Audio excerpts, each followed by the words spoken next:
Welcome to Melrose Unitarian Universalist Church. Our service today is called Follow the Light. Good morning, everyone. Hello, Kathy. I am the Reverend Dr. Suzanne Trilligator, the minister of this congregation, and it's great to be here and great to see so many lively faces here this morning. We had a great turnout the other night for our winter solstice special nighttime celebration. A lot of you were here. It was great to be able to have that celebration in the dark by candlelight. And we had stars projected on the ceiling, and we had a labyrinth laid out in Parish Hall. We had stars in there too. Today's service will also be about the solstice because that just happened yesterday. And we're still, I think, feeling the midst of it. Last night, I think, was the shortest night of the year.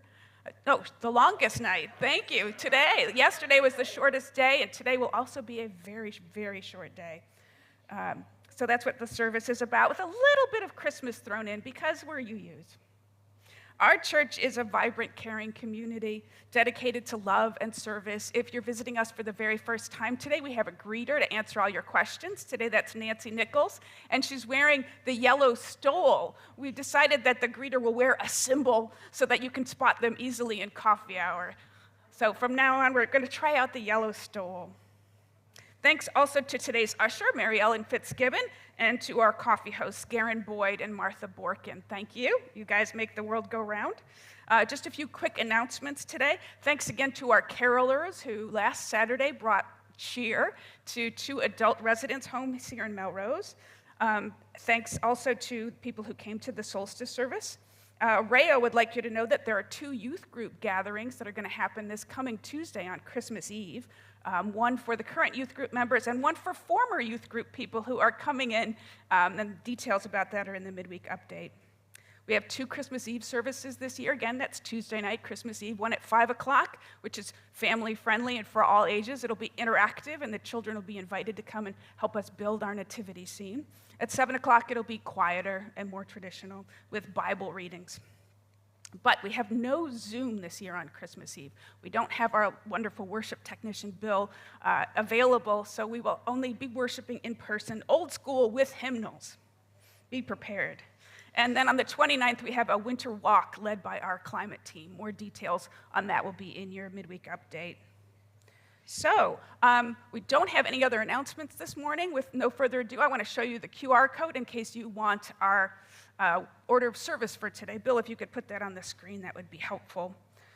In case you need to follow along, there it is. You can also find it at our homepage, melroseuu.org. In the worship box, if you click on more, it comes up on the following page. Now, it's time to greet one another. Turn to your neighbor, people in front of you and behind, and say, good morning. Welcome to worship. Thanks for being here.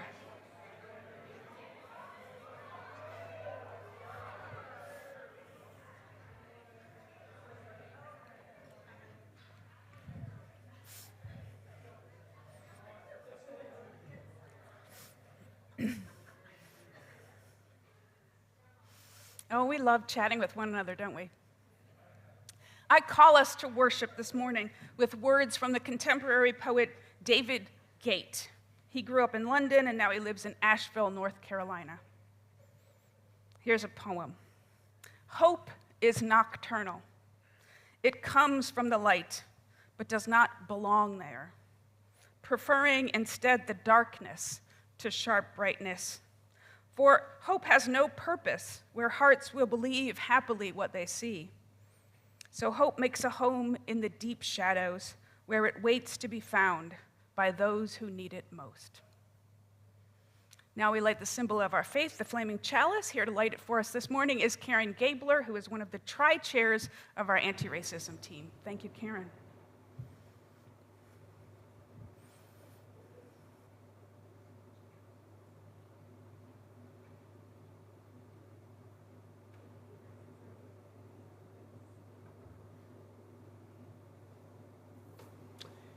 And now if everyone will please stand. This year we are experimenting with some new options for our covenant space. And today we have a covenant from the UU Society of Amherst. I invite you to rise in body and spirit and join me if you feel comfortable. The words will appear on the screen. Love is the spirit of this community. We dwell together in peace. We serve truth and justice in love. We honor everyone's worth and dignity, and we do the work of building the beloved community in our world.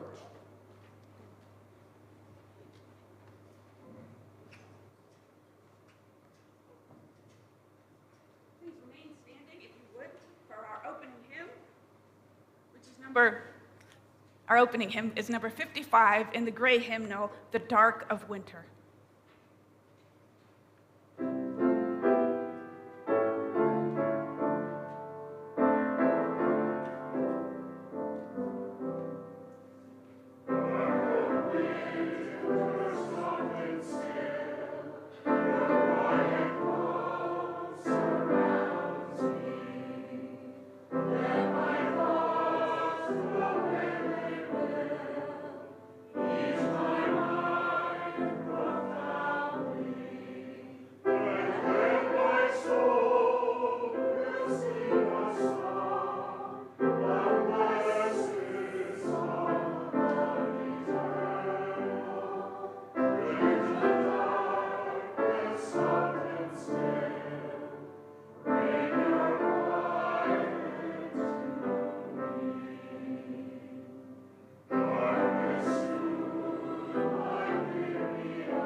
Sometimes we have more words and sometimes we don't. It happens. Good morning. My name is Rhea Brown Bright. My pronouns are they, them. I am your Director of Lifelong Religious Education, if you don't know me. Today's story is called Solstice Around the World. It's not a children's book, but it's about different ways people have come to understand why the winter solstice happens. If you'd like to be a little closer to the screen, you can move forward, and if you're happy where you are welcome to stay seated. Today is the day after solstice. It means slowly but surely the Earth will start rotating until it tilts closer to the sun again, and then the cycle will start all over. Around the world, people have long told stories about the reasons the solstice happens before we knew the science behind it. These stories help us understand the many ways people see the world and make meaning about winter solstice. Before I start, do any of you have a very brief but cool story about why you think the winter solstice happens? No? Oh, yes?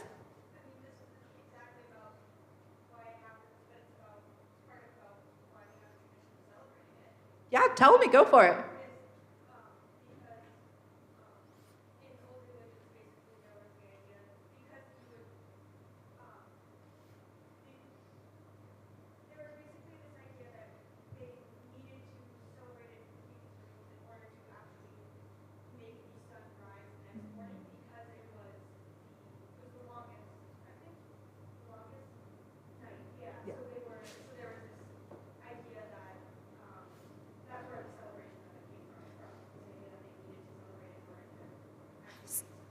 So if you didn't hear that, one of the reasons we celebrate is because people thought they had to do these rituals to make sure that the sun came back. And through performing it and recognizing the winter solstice, miraculously, the sun would come back each year.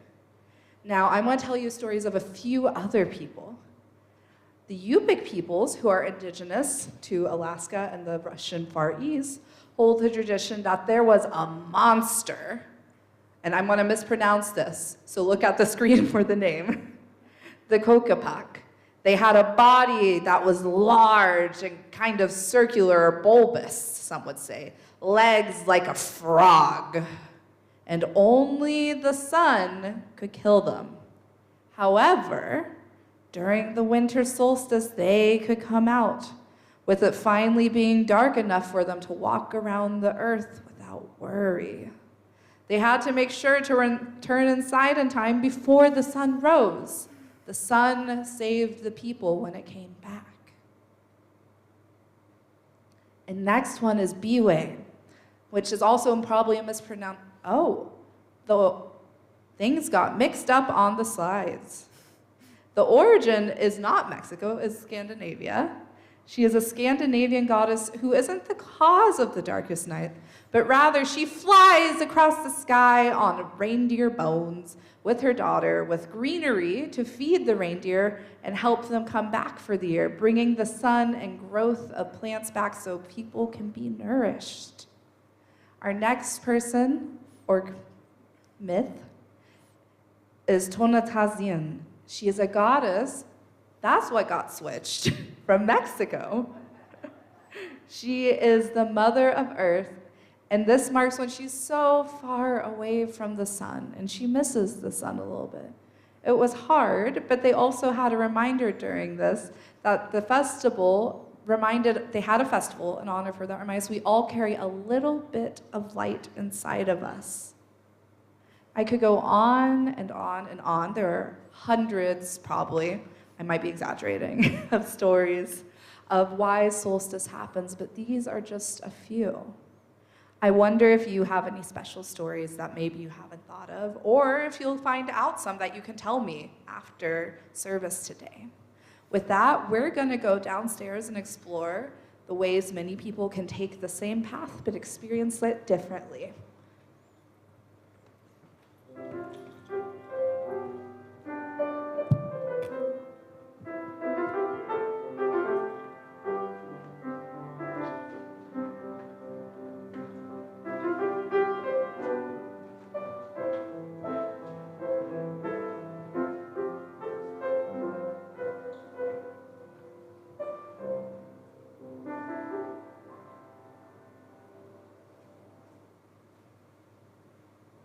Sunday.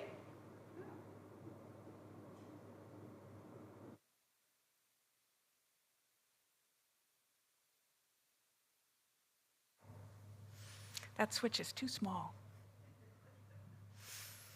Every Sunday after our children's story, we take time in worship for quiet meditation and prayer, time to reconnect with our highest ideals, with one another, and with our own individual sense of the divine.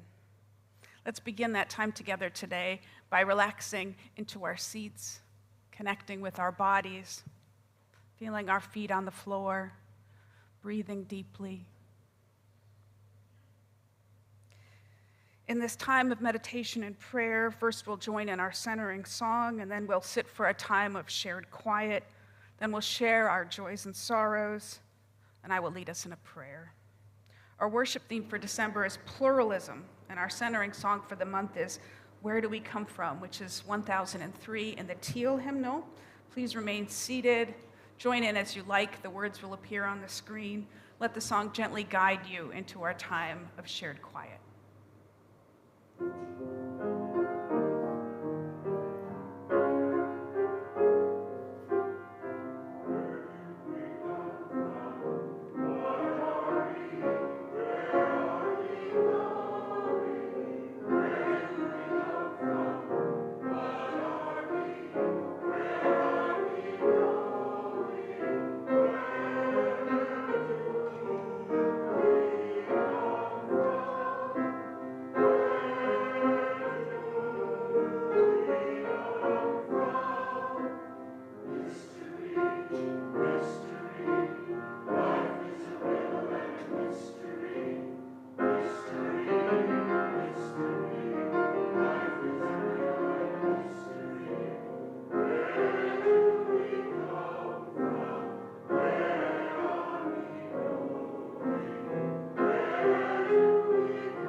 It's our tradition here every Sunday to share with one another our joys and sorrows, the personal milestones of our lives.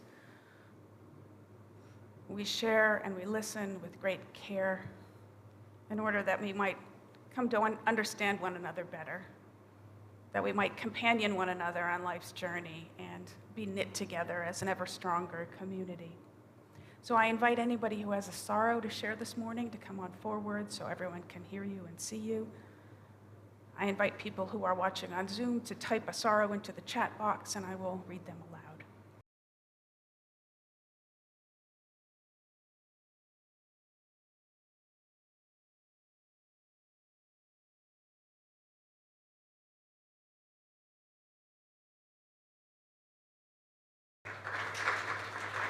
Thank you.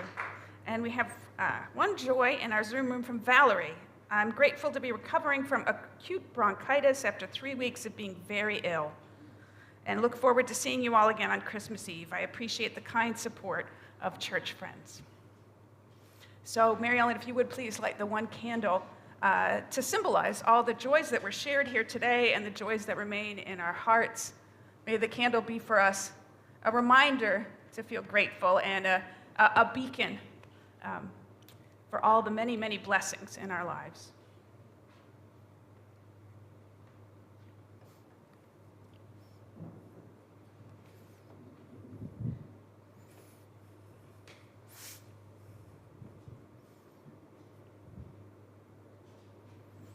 Join me, if you would, in the spirit of prayer. For our prayer, I offer these words by Linda Hart.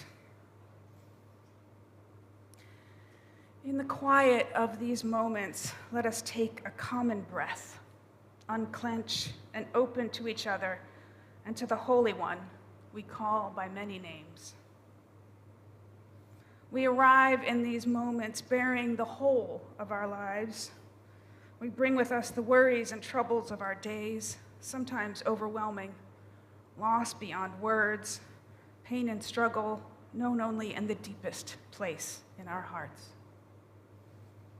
Here in the quiet, joined with each other, may we release our hearts from those struggles and find a moment of peace. We come to these moments with the freshness of love, the grace of small treasures, with hope and faith, knowing well the promise of the dawning day, even now in this time of the longest nights. Here in the quiet, may we lift up our hearts in gratitude for the gifts of our lives, pausing in thanksgiving. It is written that to everything there is a season, and in our hearts we know that is true. As the earth spirals at this moment of solstice, let us open to the blessed darkness, praising the renewal that surely comes as the light slowly returns. Amen.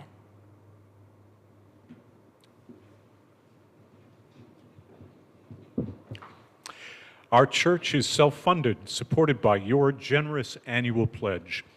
You may also give to our weekly collection, which we split every month with a worthy group via our Giving Beyond Our Walls program.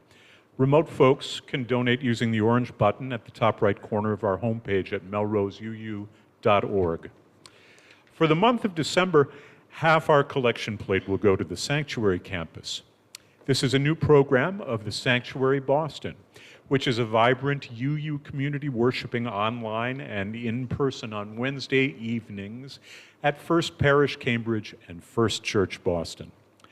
This year, the Sanctuary is reaching out to create a campus ministry to connect and support UU college students across the Boston area. The campus ministry will provide regular gatherings, small group ministry, and social justice opportunities. Now, our anthem today should be familiar to everyone. It's the familiar Carol of the Bells, which was written by Ukrainian composer Mikołaj Leontovich in 1914. And its original title was Shedrick. It was not a Christmas song originally, but was meant to celebrate the new year, the coming of the spring, and prosperity for families.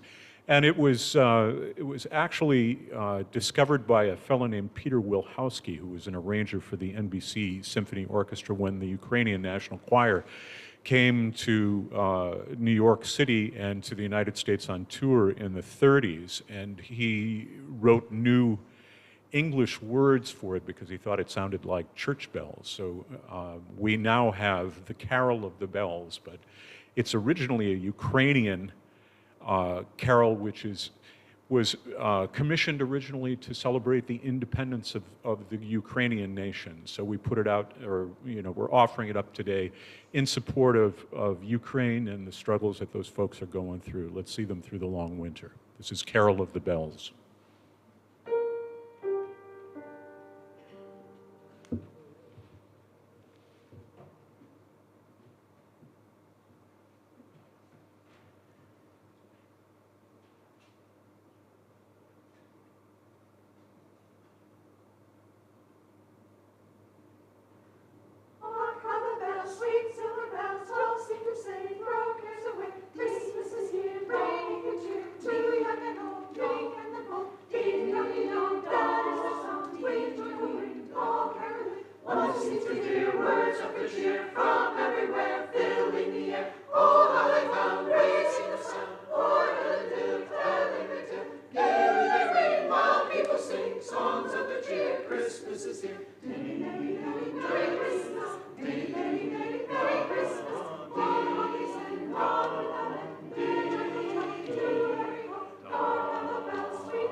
That was just perfect. Thank you.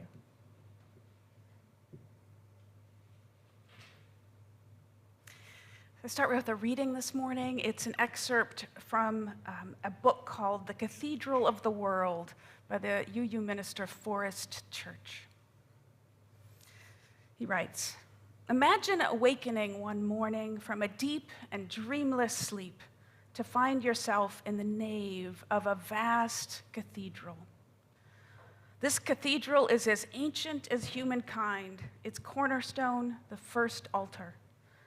Search for a lifetime, which is all you are surely given, and you shall not know its limits.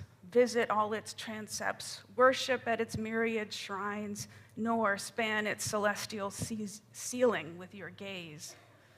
The builders have worked from time immemorial, destroying and creating, confounding and perfecting, tearing down and raising up arches. Welcome to the cathedral of the world. Above all else, contemplate the windows. The cathedral of the world, there are windows without number, some long forgotten, covered with many patinas of grime, others revered by millions, the most sacred of shrines, each in its own way beautiful. Some are abstract, others representational, some dark and meditative, others bright and dazzling. Each window tells a story about the creation of the world, the meaning of history, the purpose of life, the nature of humankind, the mystery of death. The windows of the cathedral are where the light shines through. A 21st century theology based on the concept of one light and many windows offers its adherents both breadth and focus. Honoring multiple religious approaches, it only excludes the truth claims of absolutists. That is because fundamentalists claim that the light shines through their window only. Skeptics draw the opposite conclusion. Seeing the bewildering variety of windows and observing the folly of the worshipers, they conclude there is no light at all. But the windows are not the light. They are only where the light shines through. We shall never see the light directly, only as refracted through the windows of the cathedral. Awakened by the light, we stand in the cathedral, trembling with awe. Here ends our reading.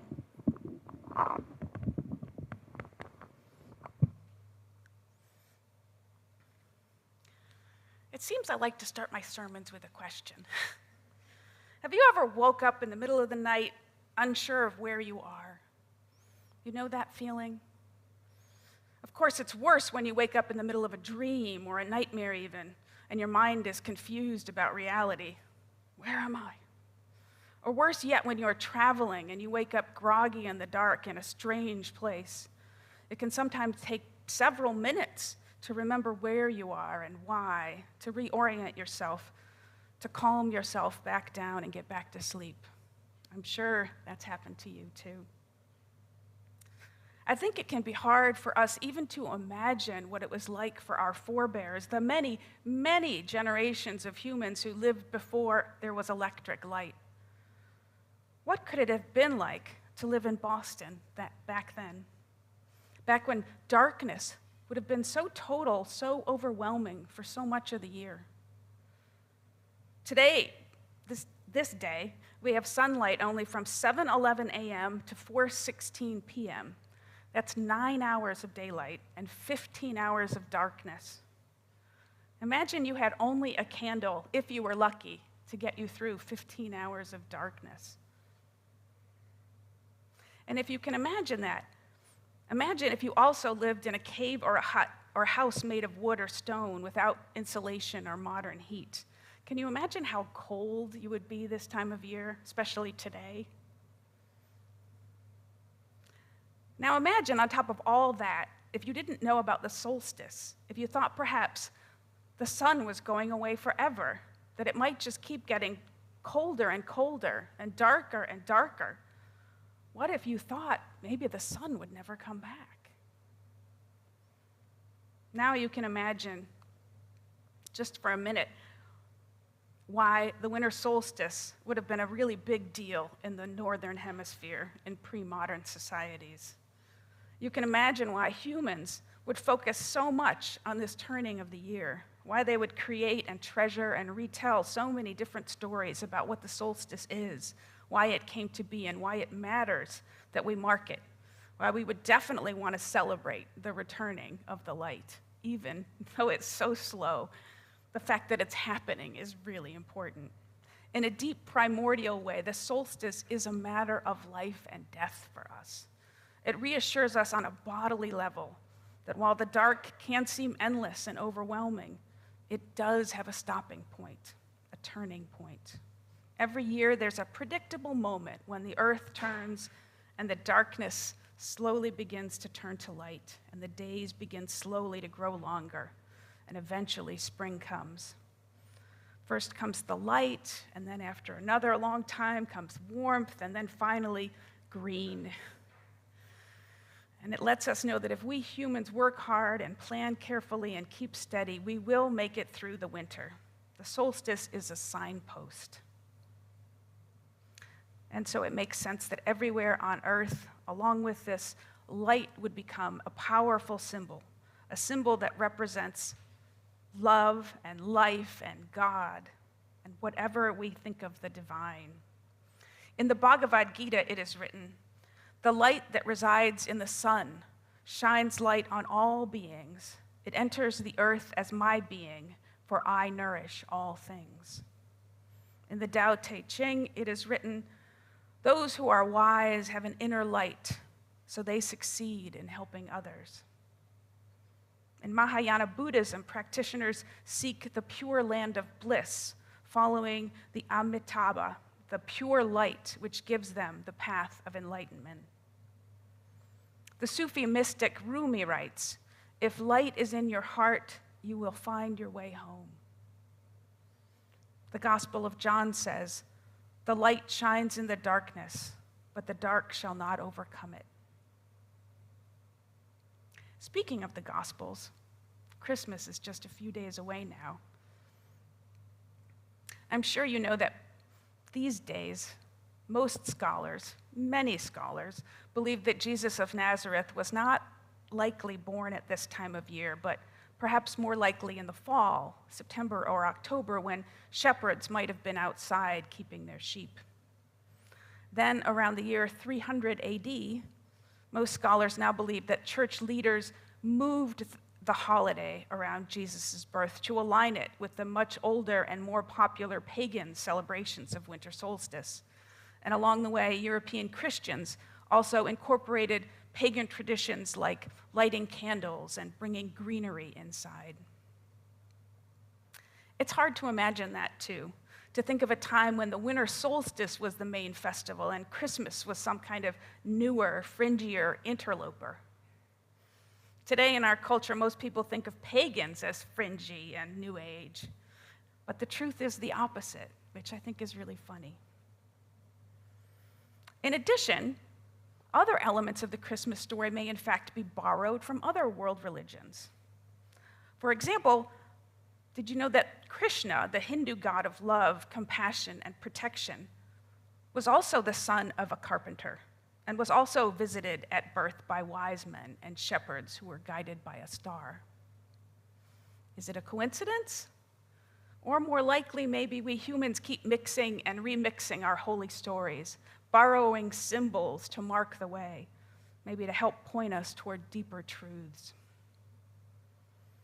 In his wonderful essay, The Cathedral of the World, the UU minister Forrest Church creates an allegory that affirms our UU value of religious pluralism, the idea that there is maybe just one light, but many windows that it shines through. The light pours in, and each window in church's allegory is a religion or a philosophy. And as divine truth flows through it, it gets colored or filtered by the window. Each human sees only the colored lights through a few windows. No one sees the whole picture. I like this allegory because it helps us to see all world religions as equal and parts of a larger, more meaningful, and more mysterious whole. At the same time, however, I think we need to be a little careful about all of this glorification of the light, because it can lead some of us to oversimplify and to demonize the dark, when in fact, in nature, there is also glory and beauty and purpose to be found in the dark. At our solstice service the other night, we made a point of welcoming in the season of darkness as a time when the earth resets and rests, and we should rest too. Because life moves in great cycles, and all living things need rest, hibernation, dormancy in some form or other. Dreams form in the night. Seeds germinate in the dark. Babies grow in the womb. Let us give the dark its due. On November 9th, 2016, after the first time Trump was elected, the Sikh leader Valerie Kaur published her now well-known essay, A Sikh Prayer for America. She wrote, "In our tears and agony, we hold our children close and confront the truth. future is dark.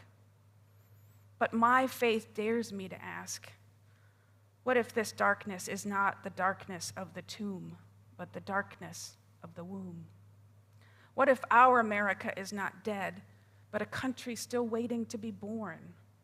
What if the story of America is one long labor? Unquote. There is so much mystery in the dark. Of course, we cannot know what the future holds. But we can know that even in the current darkness, it is the work of faith to hold on to hope, to kindle it like a flame, to feed it, to nourish it, to grow it like a seed or like a child inside us, so that when the time is right, when the springtime comes, as it surely will, we will be ready to bloom. On other Sundays this month, I've preached about how this year's holiday season feels different to me than years past. This year, I've made space to pare down my traditions, to simplify, to let go of practices that added stress to my life because they felt like too much. As I look at Christmas this year, the image that keeps coming back to me is just a single candle in the darkness. If this year I don't do a tree or a ton of gifts or a big meal, if this year I just light one candle in the darkness and let it shine, somehow it feels to me that that will have been enough. In our call to worship this morning, the poet David Gate wrote, "Hope is nocturnal. It comes from the light, but does not belong there, preferring the darkness. For it has no purpose where hearts will believe happily what they see. Hope makes a home in the dark shadows where it waits to be found by those who need it most." This season, let us honor both the darkness and the light. Like trees and bears, let us rest. Like seeds and babies, let us grow slowly and carefully in the dark. And may we also be candles to one another, kindling our small hopes, keeping our flame faithfully lit, shining so that our friends and neighbors can find the way forward. In the words of our closing hymn today, let us pray for the light of hope to come to us.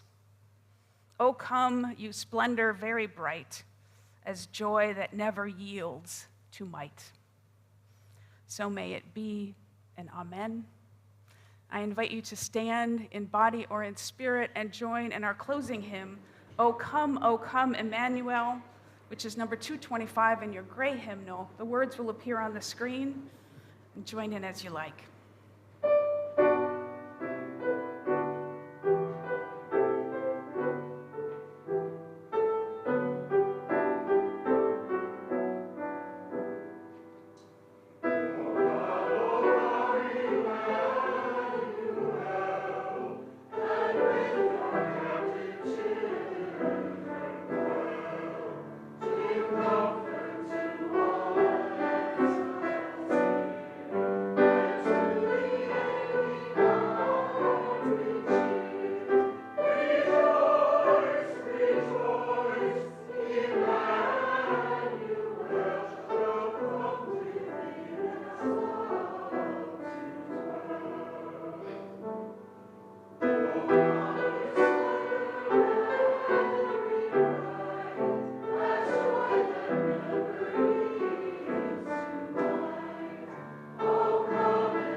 Thank you. Please remain standing for one more minute and join me in our chalice extinguishing words. We extinguish the flame, but not the light of truth, the warmth of community, or the fire of commitment. These we carry in our hearts until we are together again. Thank you. You may be seated. Our worship has ended. After a brief postlude from Tom, I invite you to join us for snacks and conversation in Parish Hall, which is just down this way. Thank you for worshiping with us, and happy Sunday.